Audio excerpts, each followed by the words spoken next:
Hello students, SBN online classes में आपका स्वागत है। आज हम चर्चा करने जा रहे हैं कक्षा 8 में एक अपना लेसन है स्वतंत्रता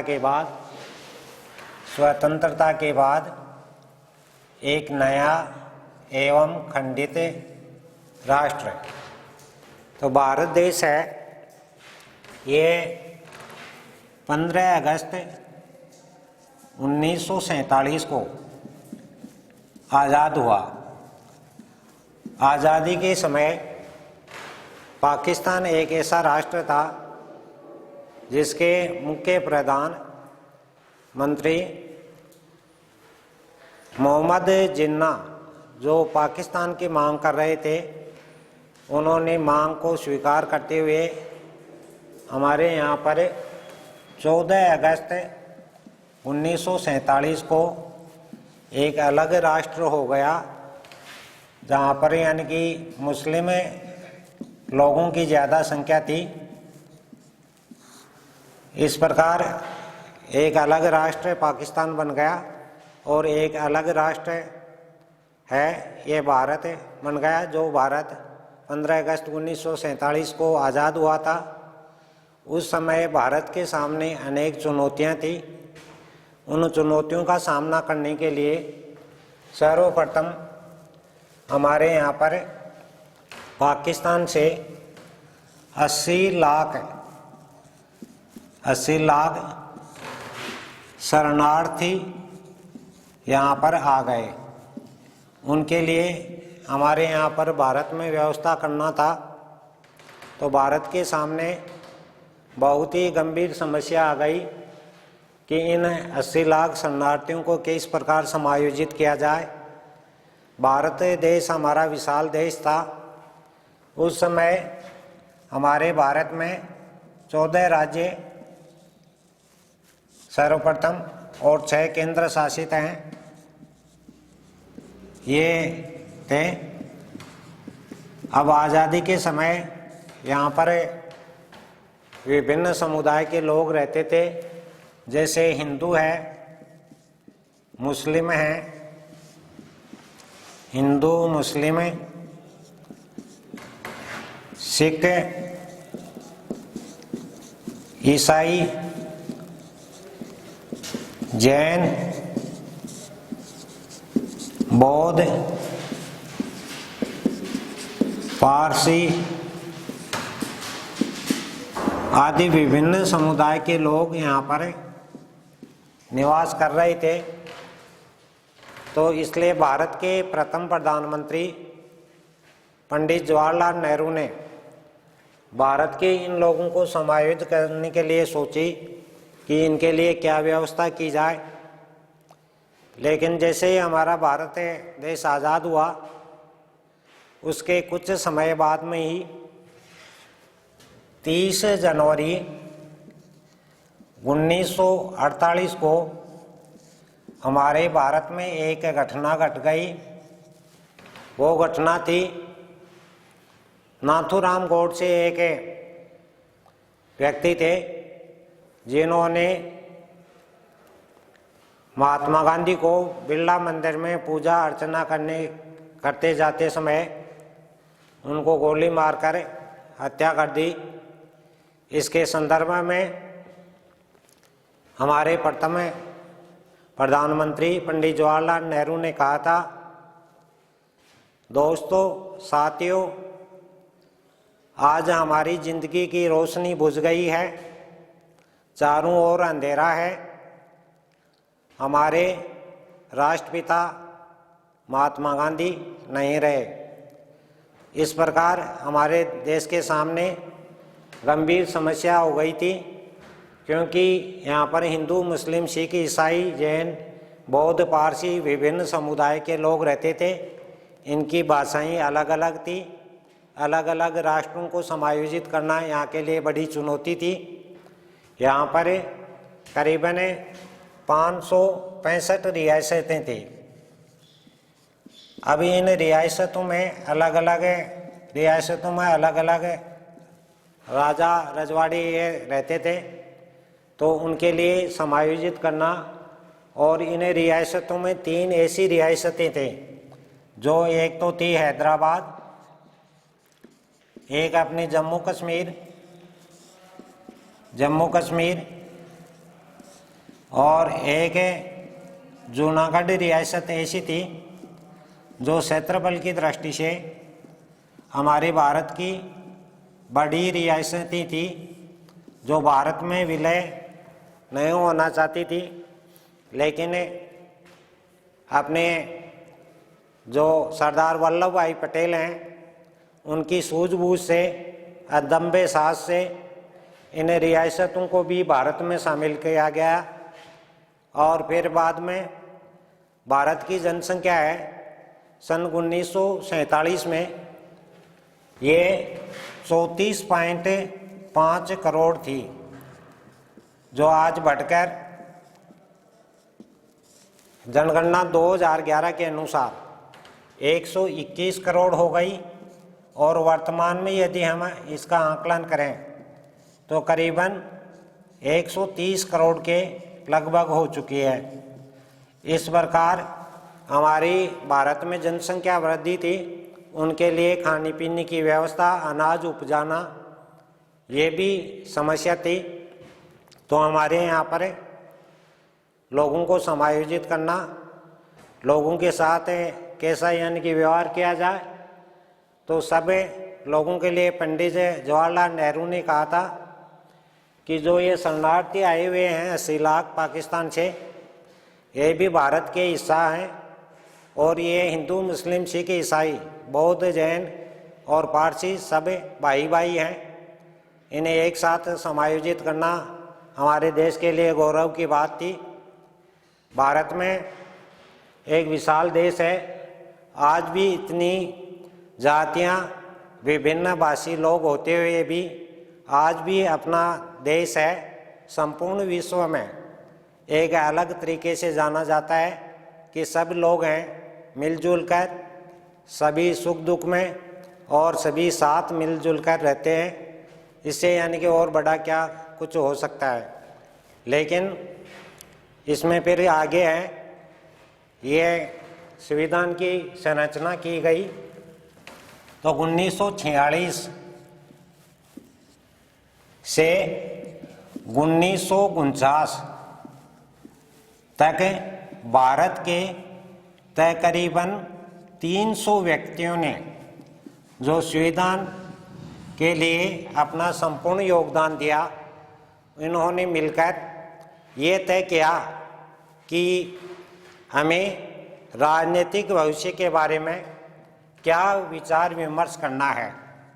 फिर यहाँ पर पहले विचार विमर्श किया गया राजनीतिक भविष्य के लिए। तो हमारे यहाँ पर एक समस्या थी कि यहाँ पर वोट देने का अधिकार है, वोट देने का अधिकार ये केवल संपन्न लोगों को ही था। पहला था संपन्न लोग, जो यानी कि धनाढ्य लोग थे, धन संपत्ति से उच्च श्रेणी के लोग थे, उनको ही केवल वोट देने का अधिकार था। फिर थोड़े दिन बाद में इनको शिक्षित वर्ग है उनको वोट देने का अधिकार मिला। इसके बाद अन्य वर्ग में जो मजदूर वर्ग हैं उनको वोट देने का अधिकार मिला। जो सार्वभौमिक वयस्क मताधिकार के आधार पर वोट हमारे भारत में कोई भी व्यक्ति है वो दे सकता था, जिसके लिए 21 वर्ष न्यूनतम निर्धारित की गई। फिर संविधान में संशोधन हुआ सन 1989 में और इस 21 वर्ष को घटाकर और 18 वर्ष यह निर्धारित की गई। जो कि 18 वर्ष का जो वयस्क व्यक्ति होता है यह अपना वोट देने का अधिकार रखता है। इस प्रकार ये कार्यक्रम चलता रहा। इसके बाद में हम देखते हैं कि भारत में विभिन्न समुदाय के जो लोग रहते थे उनकी अलग अलग भाषाएं थी। तो भाषाओं के आधार पर हमारे यहाँ पर बहुत सारे राज्यों का गठन हुआ जो अपनी भाषाओं को लेकर यानी कि विवाद था। इसमें भारत के लिए पंडित जवाहरलाल नेहरू ने कहा था कि भाषाओं के आधार पर भारत हिंदू पाकिस्तान नहीं बन सकता। इस प्रकार हमारे संविधान सभा के एक सदस्य थे H.J. खांडेकर। H.J. खांडेकर। तो देखिए यहाँ पर हमारे दलित वर्ग भी रहते थे, दलित वर्ग और आज भी हैं। तो दलित वर्ग की असमता है, असमता या हरिजनों या दलित वर्ग की असमता है, उसके लिए यहाँ की जो उच्च जातियां थी इनको जिम्मेदार बताया। उन्होंने कहा कि भारत में जो दलित वर्ग हैं, हरिजन हैं, जो कमजोर वर्ग हैं, उनके लिए जो यहाँ की भारत की उच्च जातियां हैं वो जिम्मेदार हैं। इनकी वजह से ये लोग दलित होते जा रहे हैं। इसलिए दलितों के मसीहा, दलितों के मसीहा मसीहा डॉक्टर भीमराव अंबेडकर थे। भीमराव अंबेडकर।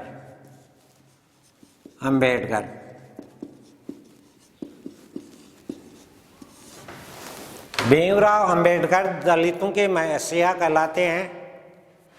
लोग इनको प्यार से है बाबा साहेब कहते थे, बाबा साहेब। ये एक अच्छे वकील भी थे, साथ साथ में एक अर्थशास्त्री भी थे।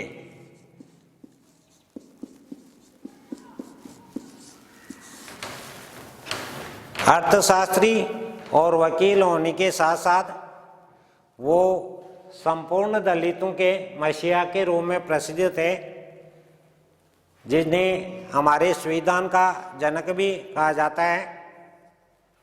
अपने भारत के जो मौलिक अधिकार हैं उनकी पहले 7 संख्या थी, लेकिन 44वें संविधान संशोधन 1978 में जो संपत्ति का अधिकार है उसको उठा दिया गया।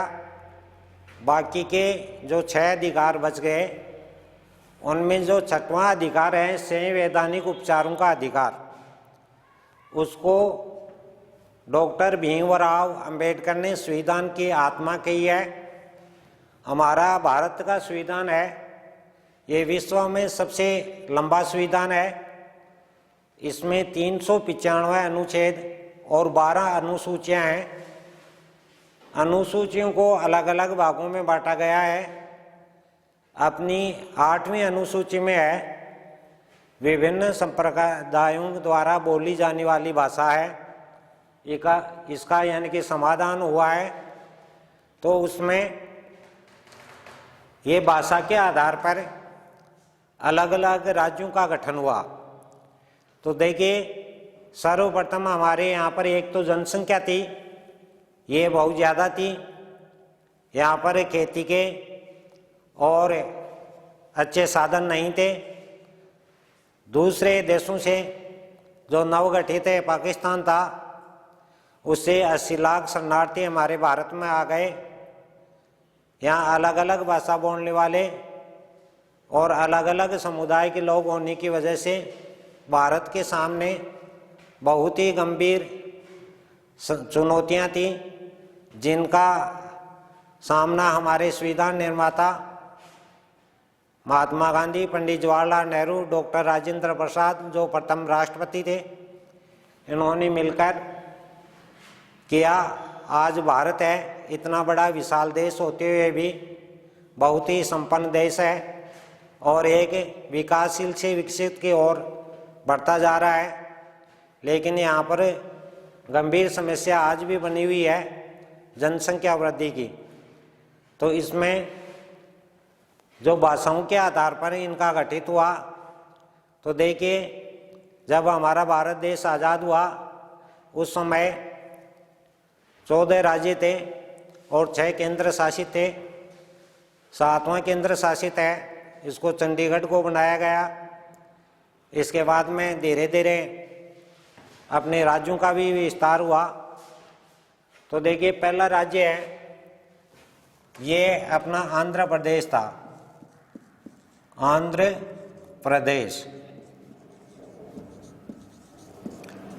जो भाषा के आधार पर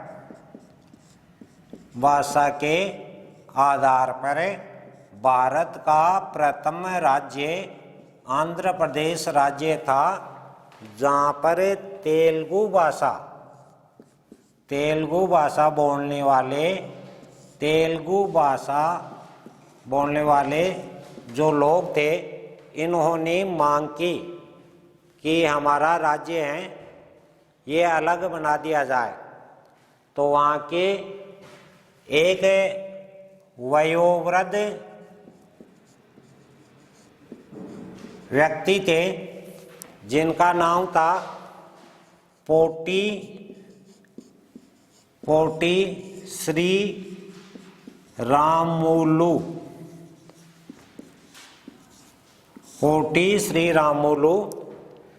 इन्होंने आंध्र प्रदेश की मांग एक अलग भाषा के आधार पर गठित करने के लिए उन्होंने आमरण अनशन कर दिया और आमरण अनशन करने के बाद ये अनशन 58 दिन चला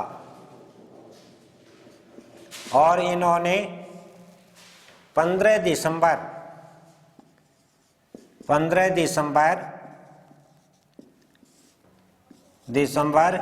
1952 को ये आमरण अनशन किया। ये लंबा आमरण अनशन जिसमें यानी कि पोटी श्री रामुलु ने 58 दिन तक कुछ खाया पिया नहीं, इसलिए उनकी हालत ये ज़्यादा बेकार हो गई और वे 15 दिसंबर 1952 को उनका देहांत हो गया। देहांत होने के बाद भारत के आंध्र प्रदेश राज्य में वहाँ के लोगों ने भाषा के आधार पर अपना गठित राज्य की मांग को लेकर हुए जबरदस्त आंदोलन हुआ। उस आंदोलन के कारण भारत सरकार पर दबाव पड़ा और अक्टूबर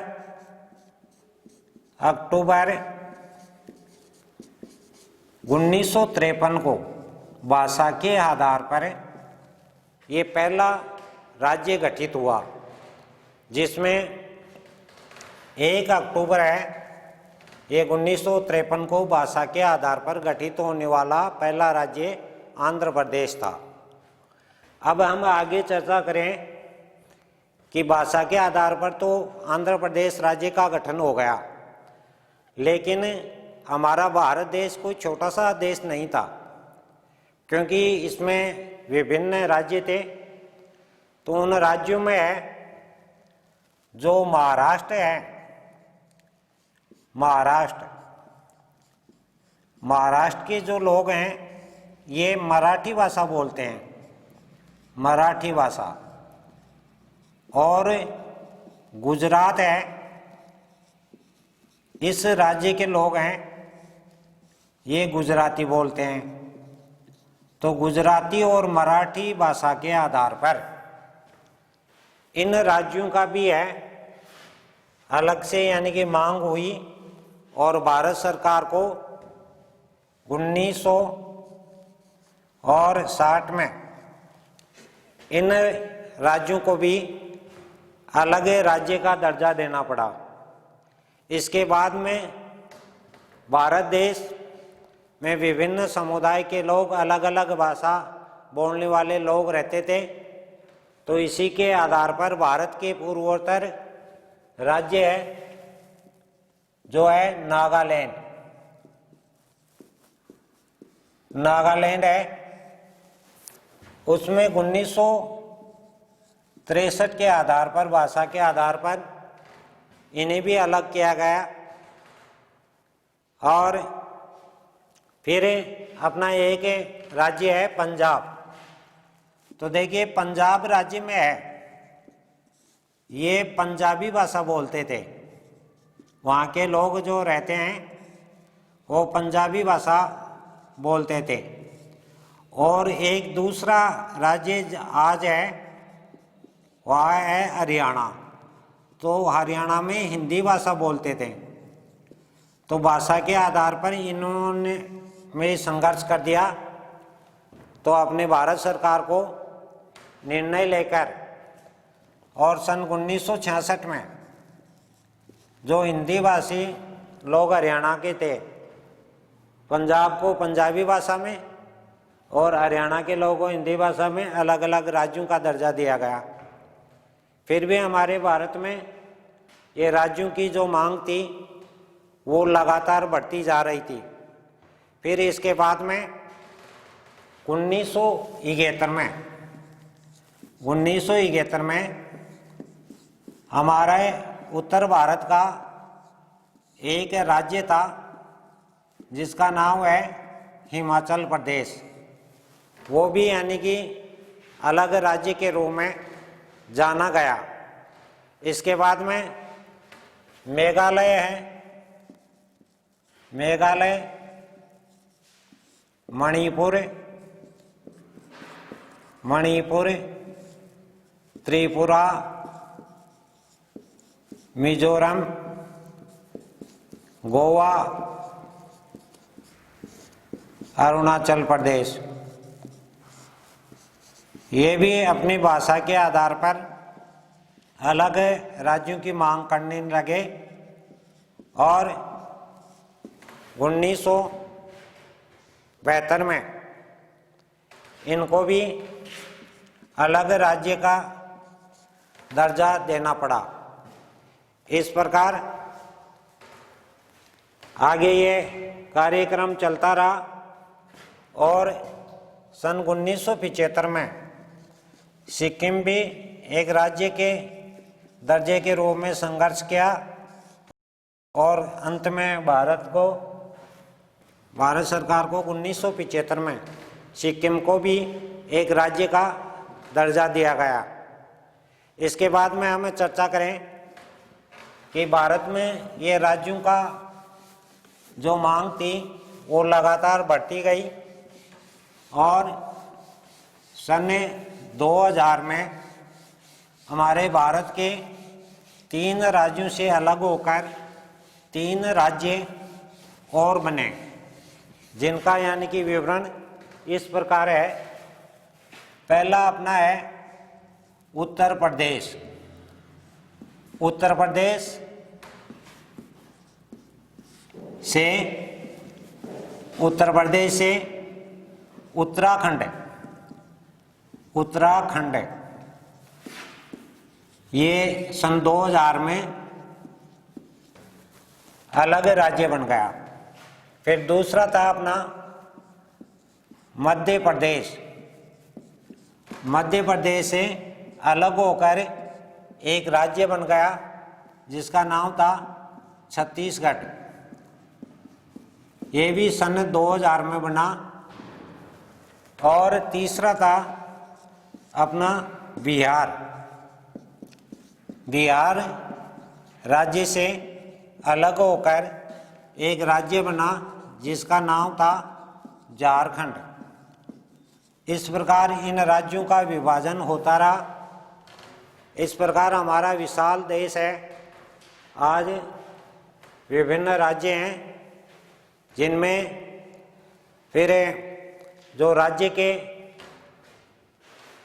जो पुनर्गठन आयोग के अध्यक्ष थे फजल अली और हमारे सरदार वल्लभ भाई पटेल, डॉक्टर राजेंद्र प्रसाद डॉक्टर भीमराव अंबेडकर, इनकी सूझबूझ से आज भी हम एक संपूर्ण भारत में भाई भाई की तरह रहते हैं। सभी जातियां हैं, भाषाओं के आधार पर कोई हमारे यहाँ पर भेदभाव नहीं है, सब लोग हैं, यानी कि अच्छे ढंग से मिलजुल कर रहते हैं। तो हमारे जो राज्य पुनर्गठन आयोग के अध्यक्ष थे फजल अली, इनका भी योगदान हुआ। इस प्रकार 2 जून 2014 को भारत का 29वां राज्य है, ये आंध्र प्रदेश से अलग होकर एक राज्य बना जिसे कहते हैं तेलंगाना। इस प्रकार भारत में ये राज्यों का भाषा के आधार पर जो राज्यों की मांग है, ये शुरू से ही यानी कि चलती आ रही है।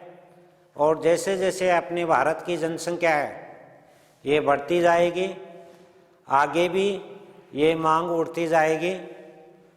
तो आज हमारे भारत के राज्यों के संबंध में बात किया जाए तो हमारे भारत के राज्य हैं, जब हमारा देश स्वतंत्र हुआ उस समय 14 राज्य और 6 केंद्र शासित थे। फिर इसके बाद में हमारे किताबों के आकलन से किया जाए तो भारत में सन 2018 में 29 राज्य, 7 केंद्र शासित प्रदेश थे।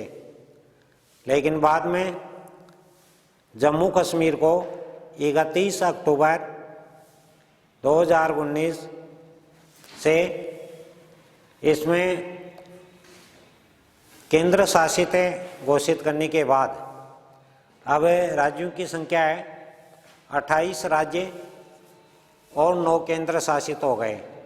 लेकिन सन 2020 में केंद्र शासित में भी दादर नगर हवेली और दमन दीव को मिलाकर इनको एक कर दिया गया। इसलिए केंद्र शासित राज्यों की संख्या भी 9 से घटकर 8 हो गई। तो वर्तमान स्थिति में देखा जाए तो हमारे भारत में 28 राज्य और 8 केंद्र शासित प्रदेश हैं। इस प्रकार हमने देखा कि हमारे जो स्वतंत्रता के बाद में जो ये गठित हुआ, इसके बारे में हमने संपूर्ण जानकारी प्राप्त की। बस आज के लिए इतना ही काफ़ी। धन्यवाद।